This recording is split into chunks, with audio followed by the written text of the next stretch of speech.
What is going on, everyone? Welcome back to the channel. As always, my name is G. Glad to have you all here. Thank you so much for stopping by here today. And guys, today we are playing and reviewing this pretty nice little, I guess I would call it an indie game called Hollow Knight. Honestly, when I first downloaded this game, I was kind of oblivious to what this game was even about. I knew it was like a 2D platformer type game. I honestly got into this game really thinking it was going to be a quick, walk in the park, easy 1,000 gamer score achievement grind. Boy, was I mistaken. This game is nowhere near that, and honestly, I'm not too angry about that. Playing this game, when I first got into it, was really it wasn't, I wouldn't say it was confusing. It was really just, I guess it was complex in a way. Like, you have no information as to where you have to go. It's not linear. It's pretty much like an open world experience where you can literally just walk around, look for different areas in the game, and you pretty much have to learn from your mistakes and realize that, okay, maybe this is not where I'm supposed to go. You have to backtrack and go back and forth. It kind of reminded me of Dark Souls in a sort of way as well, but in a more kid-friendlier version of it.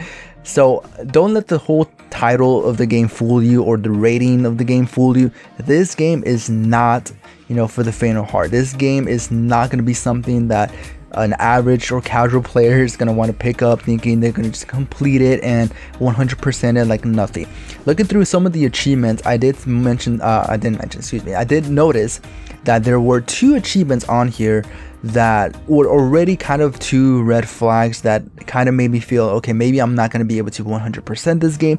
And those were the speedrun completionist. One of them, you had to complete the game within 20 hours, and the other one is having to complete the game within 5 hours. I believe there's another one that is to complete the game with 100% game completion within within 10 hours, or was it 20? One of those. Pretty much, you had to speed run the game multiple times in order to reach unlock some of the achievements. There's another achievement that you had to reach 112%, and I believe this is the one that I'm going for at the moment, since it is my first playthrough, and I did reach all the way till 100 and I believe 107 at the moment. There's still a few things that I had to get completed. I am stuck. I will spoil this right now. I am in the point where I am stuck facing the I guess the dream version of Grim. I do apologize. I haven't got the names down just yet. This is my first playthrough, and I'm just reviewing the game as I go. I believe his name is Dream Lord Grim or something like that, and this guy, he is giving me a hard time. I'm kind of stuck, as you see here from the footage. I am stuck trying to beat this guy at the moment, and I've been trying to beat him for a couple of hours already. I do try multiple times because I do have another channel that I do upload consecutively as well with this one, so I don't really put that much time, but I am getting a little bit better trying to memorize his moveset, and that's the trick about this game. You have to memorize and really learn the moveset. Just like in Dark Souls, they have a fixed set of movesets that you can kind of learn by just looking at the cue and the movements of how the animation projects. So that's something I'm trying to get down, but he is still giving me a hard time. But after I do beat him, I believe it might bump me up a couple of percentages, because I still need to do one other side of the DLC. Another thing that I've been hearing about this game that's very kind of frightening is the Pantheons achievement, where I did kind of read ahead because I did want to kind of see what kind of achievements were waiting for me, and apparently in this achievement you have to beat all bosses in the game in a single run. That means you cannot die, and if you do die, you have to start again from the very beginning. So apparently I am missing one boss. So this Grim guy, he's not the last boss that I had to beat. There's another boss that I've yet to encounter or face.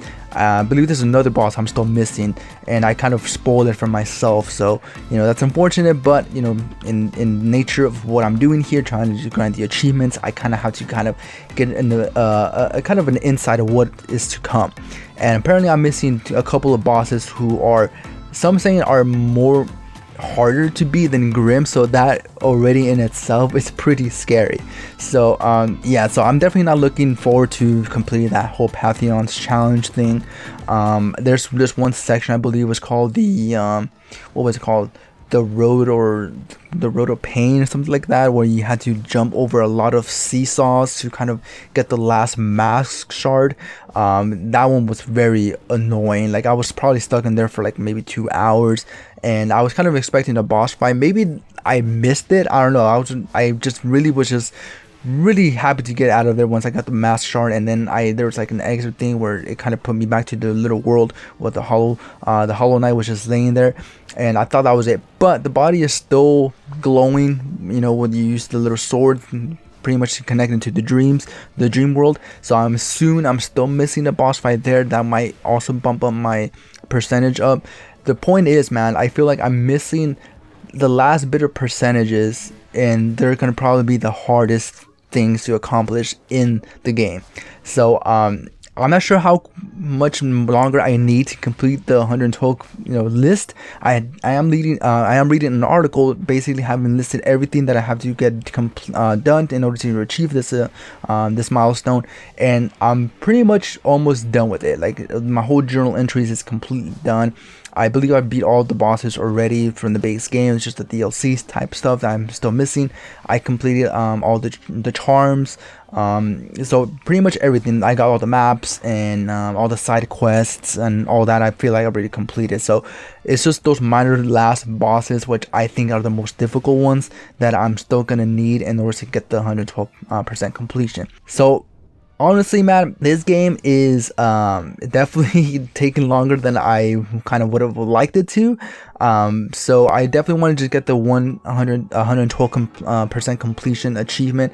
I might try to do it on the other what's called Steel Sword difficulty, where I believe you have to play the whole game without dying, and then I think that's pretty doable, because I think you could just sit on the bench, and if I'm not mistaken, I believe I can back out, right? Like if I'm down to 1 heart, I can just back out, like completely close the game and just reload it again. I at least think that's how it works. I would definitely try, because it's definitely something that I don't want to die and then have to restart the whole game all over again. So I'm definitely not going to try to do that. It is kind of cheating, I will admit, but I'm in it just for the achievement, man. I'm not in it to try to perfect the game, but I definitely will try that before I even try to get anywhere remotely far in the game. So hopefully I can complete this playlist, this achievement much sooner, and then we'll get into that. But overall, man, this Hollow Knight game is a pretty enjoyable experience. If I can rate it from 1 out of 10, it's definitely a solid, I would say a solid 8 or 9 actually, because this game it's really fun. I was actually really addicted to it, to a point where I was kind of thinking about it. Even when I was at work, I was thinking, man, I want to play this game already. I want to explore more. You get really addicted to it, especially when you start to really rack up your charm, your notches, and you can unlock kind of like set of charms, and you can have all different type of play styles.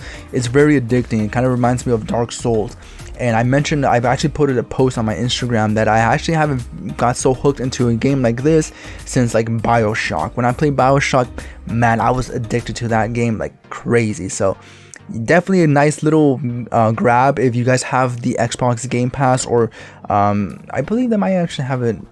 I can't actually, I wouldn't say that, but if you have Xbox and you have the Xbox Game Pass and you see this game, or you just see it in the market for like a sale, do yourselves a favor and definitely grab the game. It is a lot of fun. I really enjoy it, playing it. There's times where you might be, get frustrated, but it's just a matter of learning, the mechanics and learning the movesets of the boss, and just really, just getting good at the game, and then it really becomes really enjoyable. But there's really no complaints from me, other than sides from those really annoying achievements of the speedruns. I'm not really a fan of speedrunning games, but if it's in the list, I would definitely try it. But I'll probably just try like once, and if I don't get it, then unfortunately those points are gonna be invading me for quite a while, because I am gonna try to jump into another game here shortly. But yeah, guys, so let me know what you guys think about Hollow Knight. Is this one of your favorite games? If you completed all the achievements, let me know how long it took you. Is there like an easy way or cheat way to kind of get the speedruns done. Definitely let me know in the comments section, because I'm definitely trying to get everything done for this game. But other than that, man, Hollow Knight is definitely a good game. I would suggest you guys to pick it up. It's an A+, 8 out of 10. Definitely one of those fun games. Hidden gems, I would definitely say. It's a hidden gem that I don't think a lot of people give it much credit for. But with that being said, guys, I appreciate y'all taking the time of your day to watch this video, and I'll see you all on the next one. All right, peace out.